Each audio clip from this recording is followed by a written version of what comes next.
네, 안녕하세요. 스마트 기술의 개발 사례 및 시공관리 논문을 만든 건축공학과 박철우 변종문입니다. 저희가 만든 논문의 서론으로는 스마트 건설 기술의 정의 및 기대 효과를 정리하였고, 그 후 현장에서 이루어진 현재 시공관리의 실태와 거기에 맞게 현재 개발되고 있는 스마트 기술의 사례를 조사했습니다.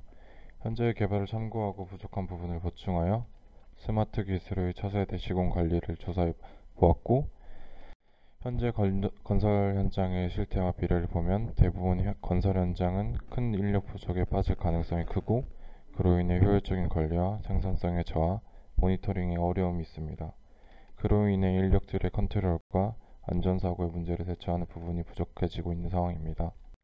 그 부분들을 보완하고 새롭게 개발하는 기술이 차세대 시공 관리이고, AI 시대인 만큼 건설에서도 AI를 적용시키며 자동 모니터링을 안전관리, 혹여나 사고 사례가 발생하여도 분석 후 추후 재발 방지 및 관리가 용이해지며, AI 시스템으로 인한 생산성, 효율성, 비용 관리 부분에서도 최적화된 효율을 만들 수 있습니다.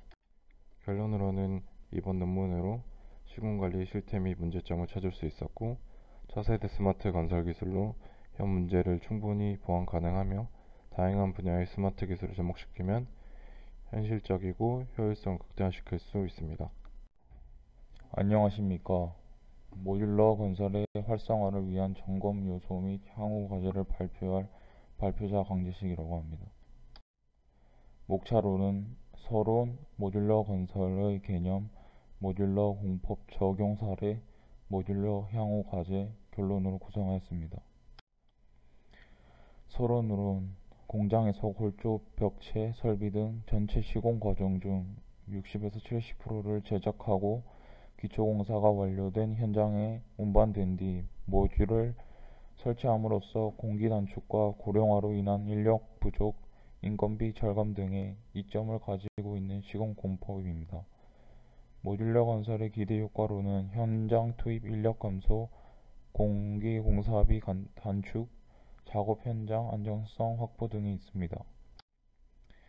본론은 모듈러 공법이 적용된 사례 등을 분석하여 성공 요인과 하자가 발생하는 단계들을 분석하고 가장 많은 비중을 차지하는 설계 단계의 하자 원인을 분석하였습니다.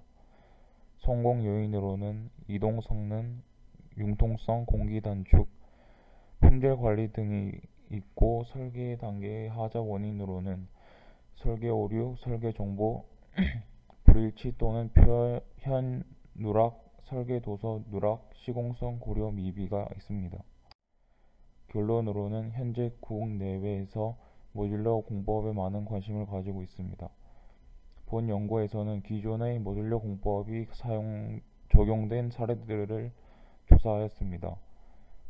사례 연구를 통해서 모듈러 공법 적용 시 성공 요인들을 도출하였고, 하자가 발생되는 단계들을 분석하여 가장 많은 비중을 차지하는 설계 단계에서 발생하는 하자 원인들을 분석하였습니다. 모듈러 공법이 활성화되기 위한 여러 문제들이 있지만, 그중 층간소음 내화 구조, 구조 안전성에 대한 이유와 추진 방향을 제시하였습니다. 감사합니다. 안녕하십니까. 건설공사 중대재해 실태 분석을 통한 안전리스크 관리 발표를 맡은 정도현입니다. 먼저 목차를 설명드리자면, 1번 서론, 연구 배경과 목적 및 연구 방법 및 범위. 본론, 건설공사 중대재해 실태 및 사건 사고. 마지막으로 결론입니다. 먼저 연구 배경의 배경 및 목적입니다. 최근 산업의 고도화, 건설공사의 고층화, 대형화로 건설업 근로자의 재해 노출 위험이 커지고 있습니다. 고소작업, 중장비 작업 등의 건설업의 특징으로 중대재해 발생 시에는 인명피해뿐만 아니라 큰 경제적 손실까지 야기할 수 있습니다. 그러므로 건설산업 중 중대재해를 예방하기 위해서는 최근 나타난 건설산업의 재해 사례를 수집 분석하고 이에 대한 사고 요인을 파악하여 효율적인 안전관리 체계를 구축할 필요성이 요구되고 있습니다. 연구의 방법 및 범위는 중대재해 사망자 수 현황을 비교 분석하여 최근 건설 안전관리 체계의 필요성을 이해하고 논문 분석을 통해 자료를 조사합니다. 최근 중대재해처벌법이 관심이 쏠리고 있는 가운데 건설산업에서 중대재해처벌법의 적용 범위를 분석하고 건설사별 중대재해 발생 현황과 중대재해 유형별 분석을 통해 방안을 모색하고자 합니다. 다음으로 본론인 건설사 중대재해 사례입니다. 첫 번째는 서울 성동구 조수조 도장공사 중 화재 사고입니다. 사옥 신축 공사 현장 지하 2층 소화조수조 내부 방수공사 작업 중 화재가 발생하여 보수공사 작업 중이던 근로자 2명이 화상으로 사망한 사건입니다. 다음은 의정부 LH아파트 공사 현장 타워크레인 붕괴 사고입니다. 타워크레인 마스트 발판의 볼트를 제대로 체결하지 않아 일어난 인재로 잠정 결론이 났습니다. 마지막으로 결론입니다. 사업재해 중 건설업의 중대재해 발생 추이가 가장 높고 사망사고 발생 빈도 또한 줄지 않고 있습니다. 건설사고 요인 중 하나인 추락재해 발생 현황을 확인하고 중대재해 처벌법의 안전 리스크 관리 필요성을 고취시킵니다. 용접 중 화재 발생, 볼트 미체결로 인한 크레인 붕괴 사고, 무단 구조 변경으로 인한 아파트 건설 붕괴 사고와 같은 사례를 분석하였습니다. 건설 사고 발생 빈도의 증가와 최근까지 발생한 건설 사고로 인한 중대재해처벌법의 필요성이 높아졌고 이를 해결하기 위한 건설 현장 위험 요인 자율 점검표 등을 제시하였습니다. 이상으로 발표 마치겠습니다. 안녕하십니까. 취약계층 건설 현장 근로자의 작업 환경 개선 방안을 맡은 발표자 김현우입니다. 먼저 연구 흐름도를 보시면 연구의 목적, 그리고 취약계층 근로자의 정의, 취약계층 근로자의 근로 현황, 작업 환경 문제점 및 근로 실태, 작업 환경 개선, 그리고 마지막으로 결론을 넣었습니다. 먼저 서론으로는 연구의 배경 및 목적인데 세계 최장 길이 현수교, 부르즈 칼리파, 마리나 베이센즈 호텔 등 여러 고난이도 건설에 있어서 한국이 글로벌 경제 시장에서 그 입지를 탄탄히 굳혀가고 있지만 그 화려한 모습 뒤로는 아직까지 취약계층 근로자의 안전 및 복지가 보장되어 있지 않아 그 실태와 해결 방안을 조사하게 되었습니다.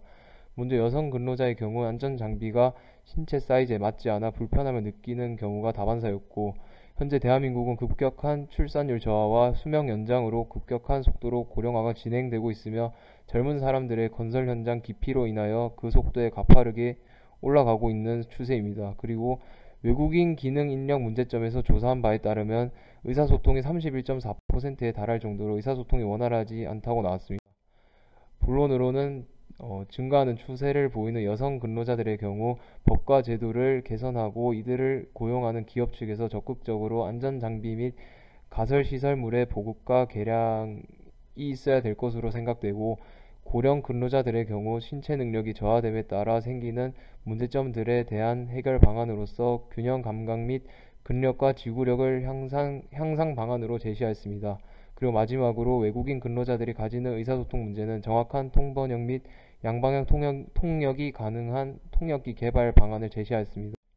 마지막으로 결론으로는 본 연구는 취약계층 건설 근로자의 작업 환경 개선 방안의 일환으로 건설 현장 취약계층 근로자들이 겪는 작업상의 문제점들을 조사 분석하였습니다.